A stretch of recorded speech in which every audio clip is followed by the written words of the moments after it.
All right, welcome back to the SilmFilm script discussion, season 3, episode 4, part 6. Or as they do in China, this is 6, which nobody bothered to tell me when I got there, and people would look at me like I was the dumbest person they'd ever met when I didn't understand that this meant 6, because they don't know that other people don't do that. Yeah. This is 6. What is wrong with you? 6. Liu Kuai, Liu Kuai. Yeah. 6 monies. In Ethiopia, this means come here. You know.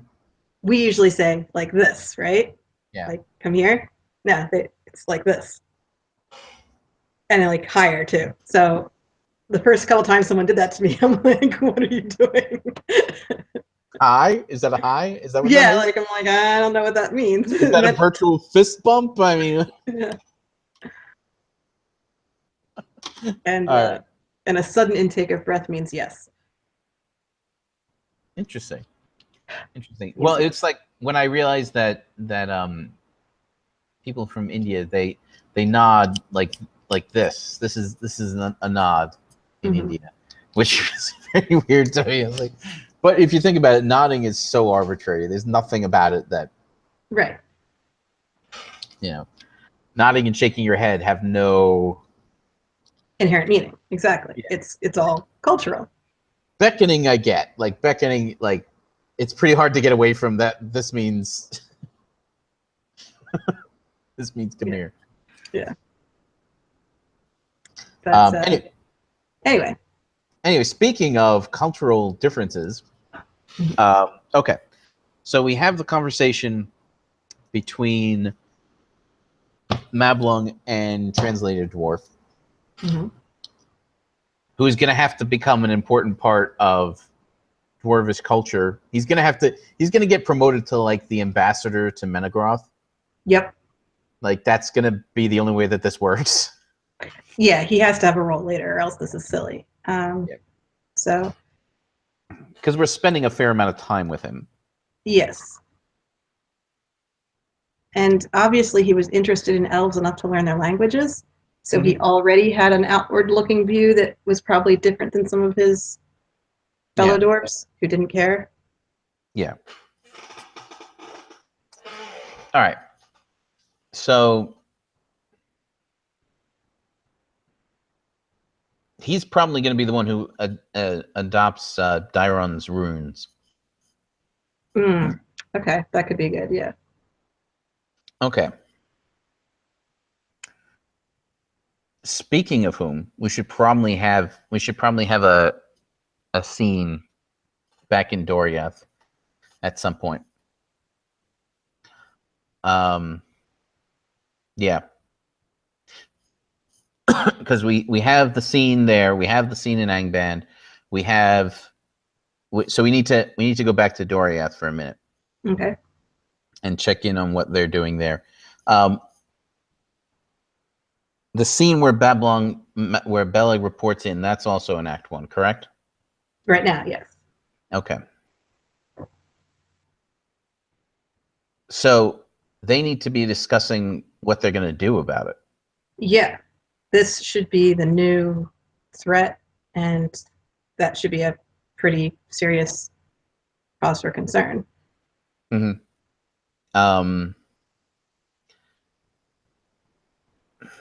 The problem is I don't know if they come to a conclusion at all. Like what kind of ideas do the Sindar have as to what to do about this? Well, some of them are probably going to doubt Beleg's story a little bit, like question him on some of the details. And some of them are probably going to assume that it's only a very small group. Yeah. And therefore not a big threat. Yeah. Other people are going to recognize that this is a serious thing. And there's probably at least one person who has a philosophical approach of, who are these creatures and where did they come from? Yeah, well, they have no idea that it's even Angband yet. Right. Like that's the whole point. Like they don't know what this is. They don't even know that Angband's a thing yet. Well, they know Thangordrum is a thing because they saw the mountains go up. Okay. Something. I thought that the decision was that there was nobody up there to see that. So they keep telling us. Yeah. But I mean, they keep saying they don't want elves up there, but that means elves are completely unaware of everything. And I realize they want the elves caught by surprise, but like totally by surprise? Like how much surprise do you want? Because at some point they just sound like idiots who haven't explored their own territory, you know? Yeah. I had no idea that was there, even though it was a giant volcanic eruption. But there's a good amount of distance between Thangor and Doriath, and there's mountains in between. That's true. So they may be aware that there's weirdness going on up north, but they may not have. There could be questions of whether whether the two things have anything to do with each other. Right. And MacLeod should know something. But even she shouldn't have all the answers because orcs are new. Like, there's no reason she would recognize an orc for what it is. But it's possible that she recognizes Melkor's work when she sees the steel. Yep. And that's what I would expect her to be like, oh, this is bad. Yeah. So yeah, I would expect to have MacLeod have a strong reaction to seeing the weapon. Yeah. And everyone else is talking about the orcs. And she's like, oh, I don't think the orcs are our big problem right now. Yeah. Yeah. All right. So that's the resolution to this. I think that's the resolution to the conversation. Then is that there are people who are saying, "Look, this is not a big deal." You know, he ran into several monsters who happen to know how to make some pretty nasty weapons. Big deal. You know, nobody else has ever seen them. We just won't go there. It'll be fine. Yeah. You know, and the ending of that scene, I feel like, is MacLeod telling him, no. That's not going to save you here. Yeah. So there's no resolution of what to do, but there's at least a resolution to, we have identified the problem. Yeah. Should she call out? Because remember, they don't want Melkor to ever be called Melkor again, and yet she doesn't know that she's supposed to call him Morgoth. She didn't get Feanor's memo yet. Right. So she should say something effective. There are enemies that will not rest until they rule the whole world. Right. I think she can allude to Melkor without name dropping. And I feel like MacLeod is someone who should speak somewhat cryptically most of the time. Like, she's not going to come right out and say things. That's not really her personality. Right. Yeah.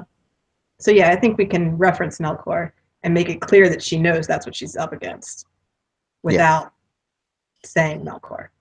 Yeah. Okay. And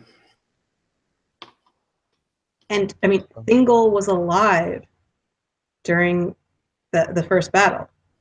Right. So if she makes a reference to that time period, she can be like, don't you remember?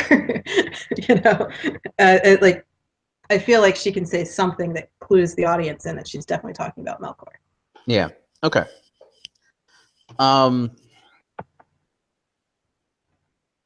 So from there,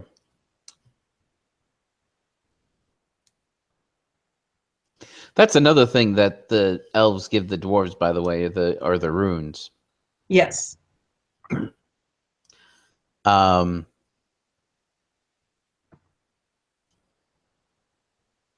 So, okay. I think that we should set up the runes. I think that Dairon should show his runes to Luthien for the first time. Yep. And she should be really excited about it, and she should talk about how brilliant he is, which will set up people being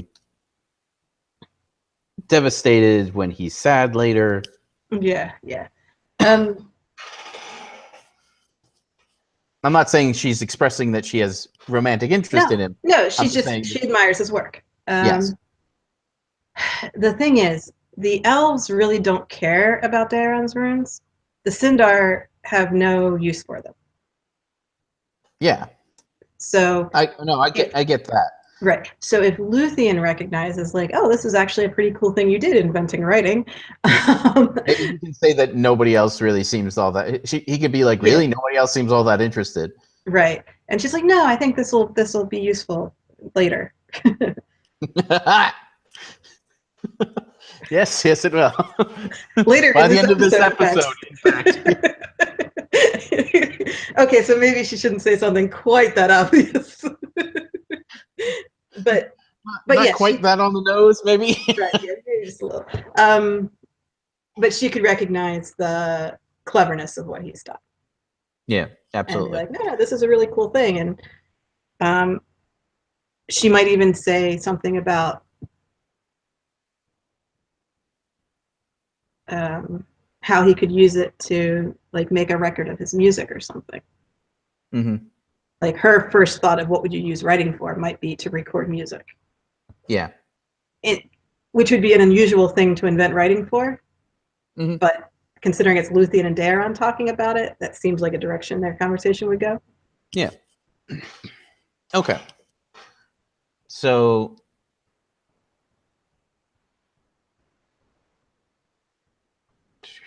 that's a full act. Because we had to go back to the dwarves after this. Yeah. Or before this or something. Well, we were okay. So Act 2 is now Mablung and the dwarves, Mm-hmm. Sauron and Bulldog. Mm-hmm. The Council of what to do about orcs. Right. And Daeron, Luthien, and runes. And we need to then go back to Mablung to have the territory dispute. Isn't that what the... Oh, yeah. It's two separate scenes. Yeah, no, you're right. It's first contact and territory dispute. Okay, gotcha. Okay. So Act 3 then... is where we put Daeron. It should open with Daeron and Luthien. Yeah. Okay. Because like the pronouncement from Melian definitely seems like a commercial break moment. Mm-hmm. So we'll go back to the territory dispute with Mablung and the dwarves before we come back to Doriath for the What to Do About Orcs conference. Yes, okay. because Mablung's going to be talking about Thingol, so then we go and see what Thingol's up to. Yes, that all works. Okay. So yes, we'll start off Act 3 with Daeron and Luthien and runes, and then Mablung would have left it as, I need to go report back to my leader, you need to report back to your leader, see what we can do here. Yes.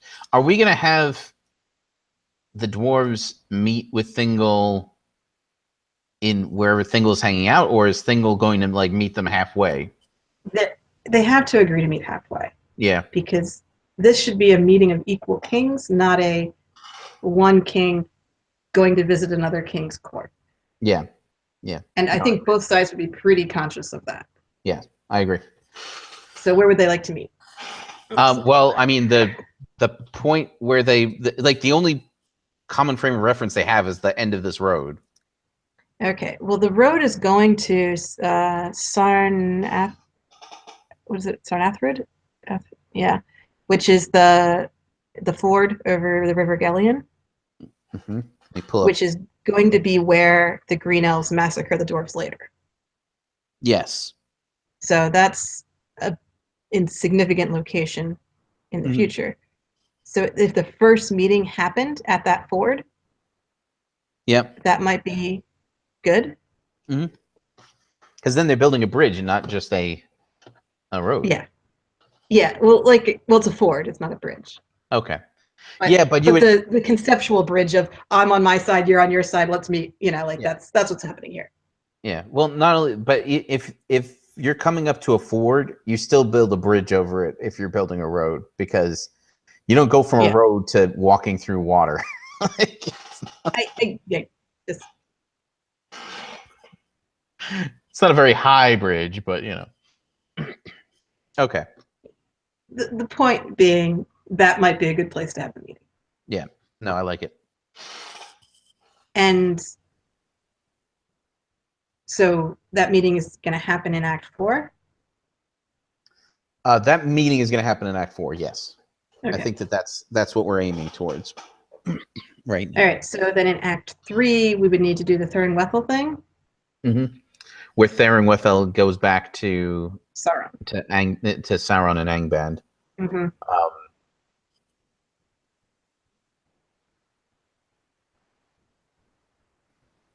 Would that be Act 3 or Act 4? Here's my problem. Mm-hmm. We can't have a conversation with Shelob in Act 4 if we haven't talked to her at all. Right. Yeah, so Shelob's in the next episode. Right. So he can meet there. He can show up. Like, you remember how we had the scene at the end of with Morgoth and Ungoliant? No, if we had a scene at the end of... Did we do that at the end of an episode? Mm-hmm. Okay. That's kind of... We kind of have to do that, where they're not exchanging words.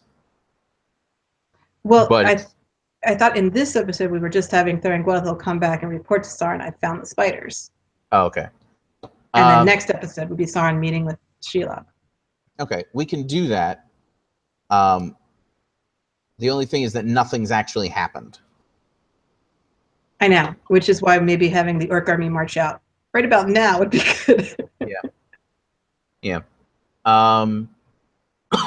We can do that, and we can have Thurin-Wethel and Sauron take off. Yeah. To go and meet with the spiders. Okay. All right. That's fine. All right, so Act 3 or Act 4 for that? That's an Act 4 thing, if that's the resolution of what's happening. Okay. So Act 3 is a little light. We'll work it out. We can put frame stuff in Act 3 if we need to. No, there's... Okay. No, I don't... Unless you're going back to the frame more than... If you're dipping into the frame more than teaser and tag, then you can't just like pop into it once in like the third act. You would need at least one other scene in it, right? Right. Unless you do it like a midpoint, but okay. So Daeron and Luthien.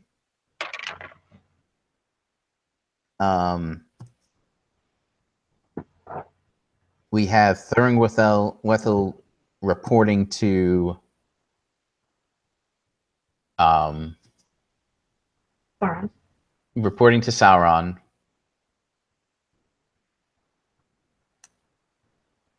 Okay. Then, well, actually, no, we're fine. Because we have to get the conversation. We need to get Mablung returning to Thingol, reporting to Thingol, convincing Thingol to come out with him to meet with the dwarves. And but we're not doing the scenes where the kings, where we get the kings of Nogrod and Belegost. Yeah, I don't think so, because I don't think we want it to be dwarf-centric enough to do that.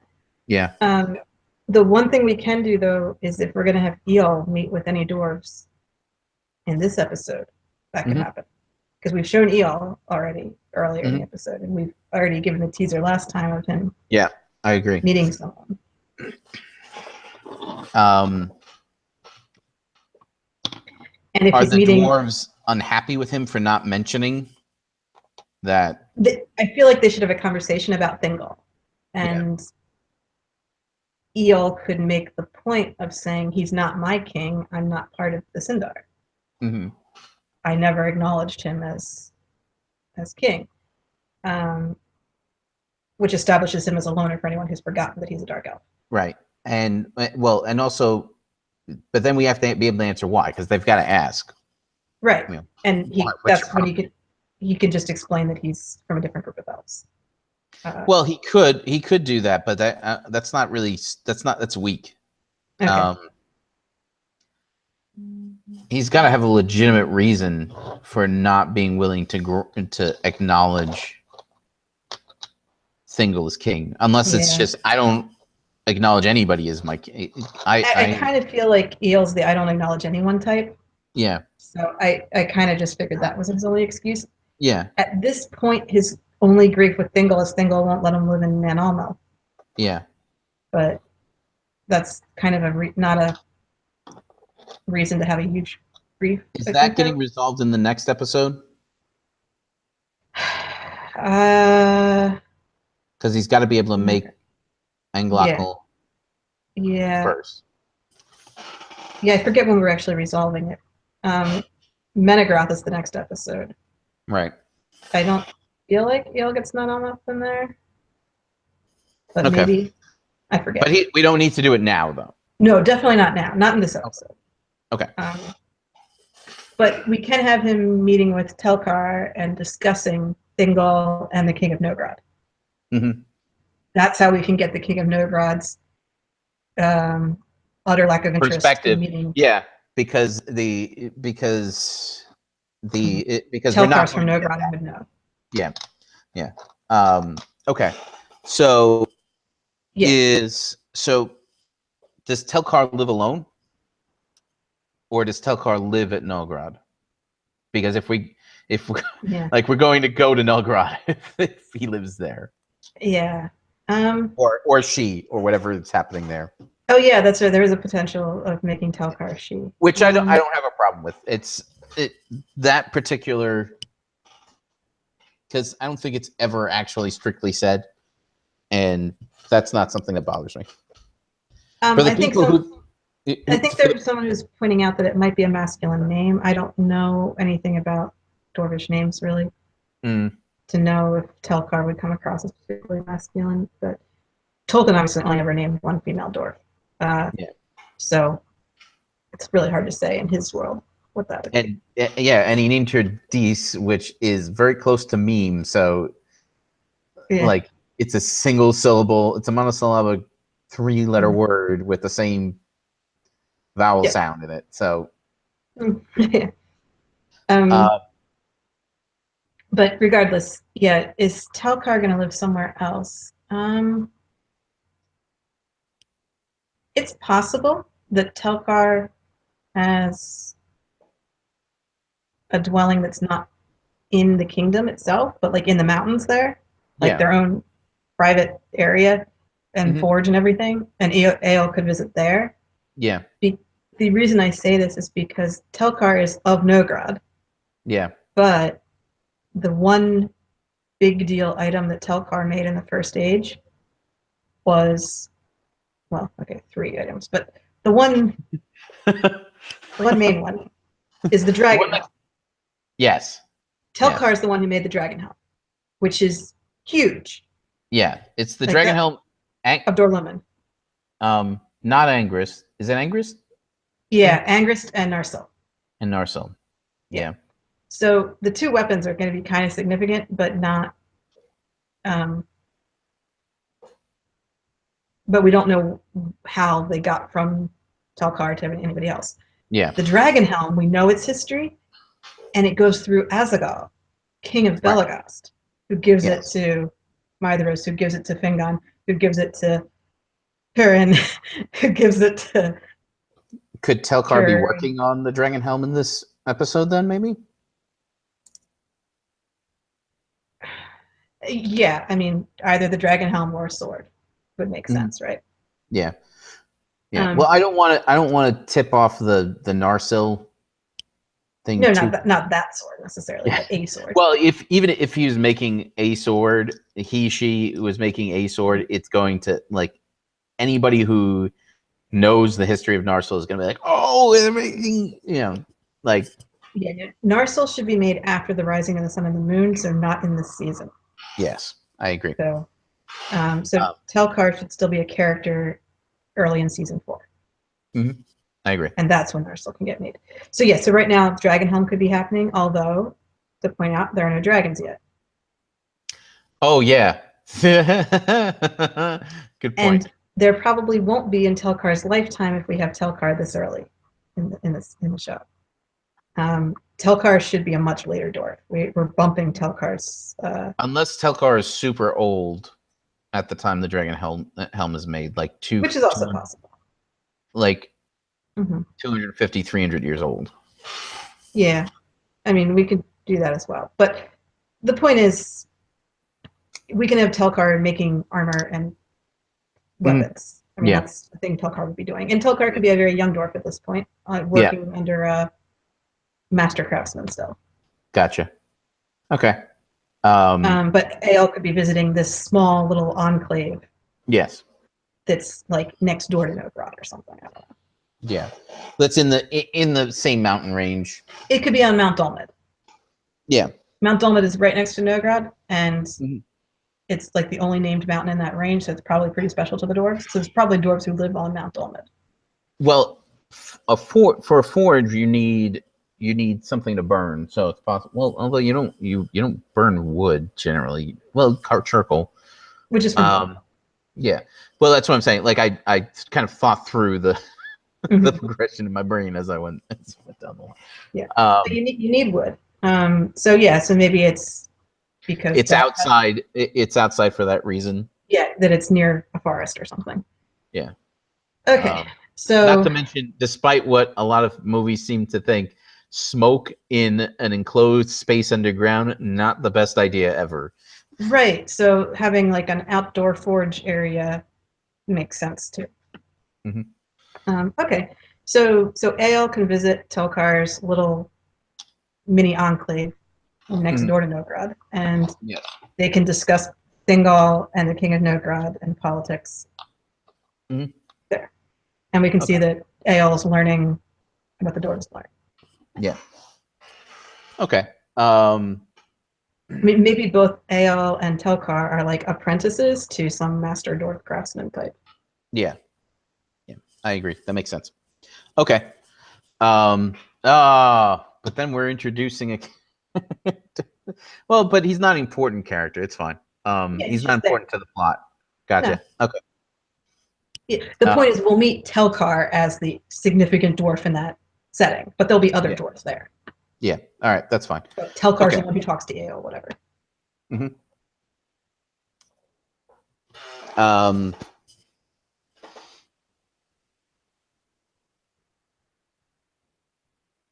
And Telkar could hint that, hey, by the way, the King of Nogrod kind of wants to talk to you because he wants to know why you didn't bother telling him that there's this king who lives out there in the forest.